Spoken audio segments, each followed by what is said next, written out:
కుటుంబం కూడా ఆర్థికంగా బలోపేతమైతే ఈ రాష్ట్రం బలోపేతమవుతుందని, ఇలాగ ప్రతి రాష్ట్రం కూడా బలోపేతమైతే దేశం బలోపేతమవుతుందని ఆలోచనతోటి నిరంతరం కూడా ఒక మంచి మనసుతోటి, ఒక ప్రేమ తత్వ హృదయంతో ఇలా మన ప్రీతం ముఖ్యమంత్రి జగన్మోహన్ రెడ్డి గారు పనిచేస్తూ ఉంటే, పేదల పక్షాన ఆయన నిలబడి ఉంటే, పేదల మీద కక్షతోటి, అక్క చెల్లెమ్మల మీద కక్షతోటి, రైతన్నల మీద కక్షతోటి వీళ్ళందరికీ మేలు జరుగుతుంది, వీళ్ళందరికీ మేలు జరగకూడదు అని చంద్రబాబు నాయుడు గారు చేస్తున్న కుట్రలకి కుతంత్రాలకి ఈ దత్తపుత్రుడు ఏ రకంగా సహాయపడుతున్నాడు అనేది మనందరం కూడా చూస్తున్నాం.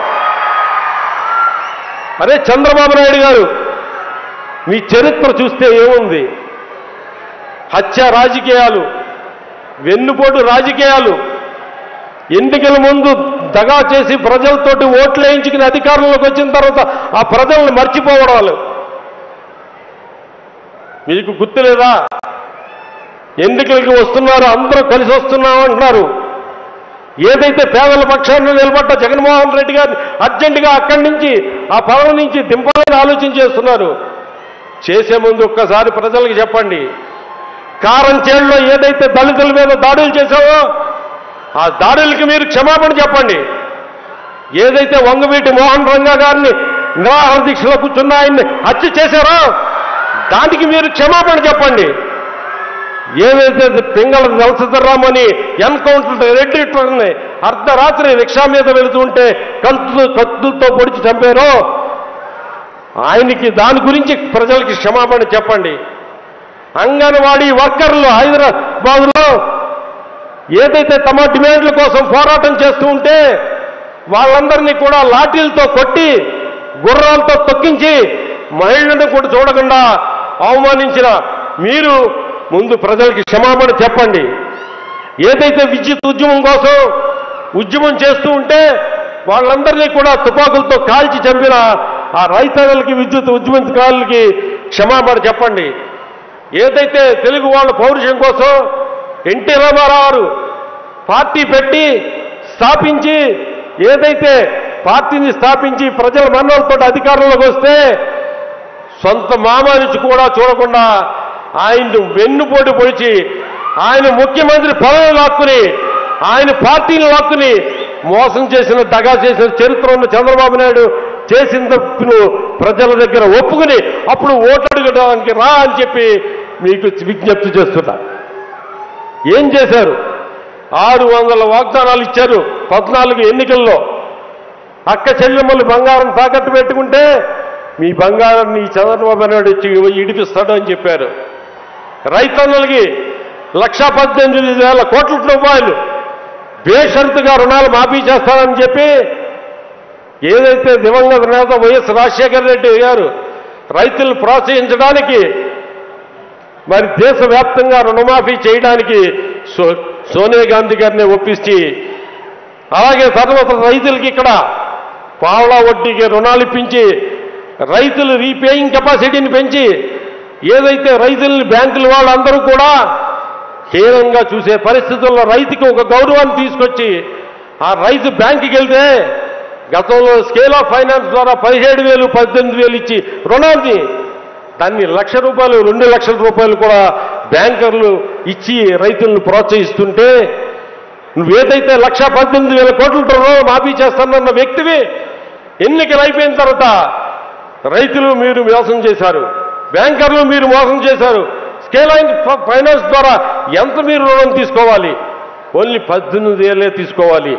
కానీ అదనంగా తీసుకున్నారు.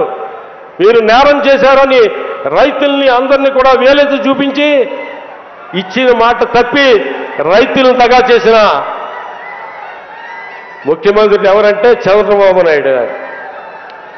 డ్వాక్రా రుణాల మాఫీ కానీ, రైతు రుణాల మాఫీ కానీ, ఇంటికో ఉద్యోగం కానీ, 2,000 నిరుద్యోగ భృతి కానీ ఇటువంటి ఎన్నో వాగ్దానాలు ఇచ్చి, హామీలు ఇచ్చి, మోసం చేసి, దగా చేసి ఇవాళ ప్రజా పక్షాన్ని నిలబడి ఇచ్చిన హామీలన్నీ కూడా అమలు చేస్తూ నమ్మకానికి నిలువెత్తు నిదర్శనమైన మన జగనన్నని దింపాలని, తద్వారా పేదవాళ్ళని, బడుగు బలహీన వర్గాల వాళ్ళని అందరినీ కూడా మరొక్కసారి వంచి వాళ్ళని పేదరికంలోకి గెంటాలని, వాళ్ళని పేదరికంలోనే ఉంచాలని కుతంత్రం పట్టున్న శక్తుల పట్ల అందరూ కూడా అప్రమత్తంగా ఉండాలని చెప్పి కోరుకుంటూ, ముఖ్యంగా ఈరోజు ఎంతోమంది యువత అలాగే ప్రజలు మన ప్రీతమ ముఖ్యమంత్రి జగన్మోహన్ రెడ్డి గారి యొక్క సందేశాన్ని వినాలని ఎంతో ఆతృతతో ఎదురు చూస్తున్నారు. నాకు ఇంకా ఎన్నో చెప్పాలని ఉన్నది. ఆయనతోటి అడిగాను, నేను గంట పైన మాట్లాడుతానన్నాన్ని. అసలు దివంగత నేత వైఎస్ రాజశేఖర రెడ్డి గారు ప్రజల కోసం ఒక అడుగు ముందుకేస్తే నేను 2 అడుగులు ముందుకేస్తానని చెప్పి ఇవాళ ఎన్నో గొప్ప కార్యక్రమాలు చేస్తున్నారు. ఇవాళ గతంలో కనుక పేదరికంలో గ్రామీణ ప్రాంతాల్లో ప్రజల 6,000 ఆదాయం ఉంటే పేదల వాళ్ళైతే,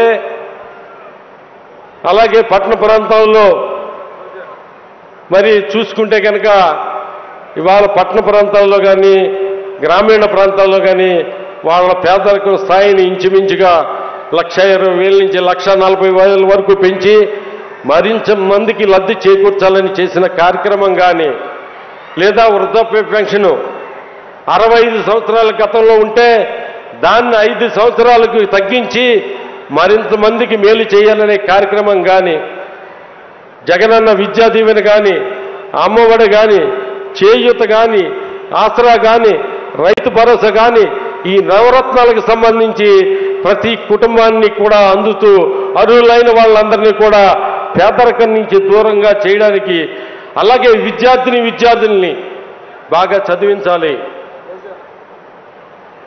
అనే ఆలోచనతో ఎంతో తపన పడుతున్న మన ముఖ్యమంత్రికి మనం అందరం కూడా అండగా ఉందామని చెప్పి తెలియజేసుకుంటూ, ఏదైతే మీరందరూ కూడా ఎదురు చూస్తున్నారో, మరి మన జగనన్న స్పీచ్ ఇచ్చే ముందు ఆయన ఇక్కడికి వచ్చినప్పుడు కొన్ని వారాలు కోరాలి కదా మనం.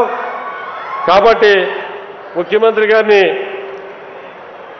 ఏదైతే భీమవరానికి సంబంధించి జగనన్న లేఅవుట్లకు సంబంధించి ల్యాండ్ ఫిల్లింగ్ షో కోసం 39.84 కోట్ల రూపాయలు ఇవ్వాల్సిందిగా, జగనన్న ఇళ్ల నిర్మాణాలు పూర్తి చేయడానికి ఈ యొక్క 39,30 ఇచ్చి సహకరించవలసిందిగా కోరుతూ, అలాగే road works in housing layouts at Bhimavaram municipality and Bhimavaram rural మండలాల్లో జగనన్న లేఅవుట్లో రోడ్లు అభివృద్ధి కోసం, డ్రైనేజీల అభివృద్ధి కోసం మరొక 5,30,00,000 ఇవ్వాల్సిందిగా కోరుతున్నానన్నా. అలాగే భీమవరంలో ప్రభుత్వ హాస్పిటల్ దగ్గర ఒక ఫుట్పాత్ బ్రిడ్జ్ ఉందన్నది,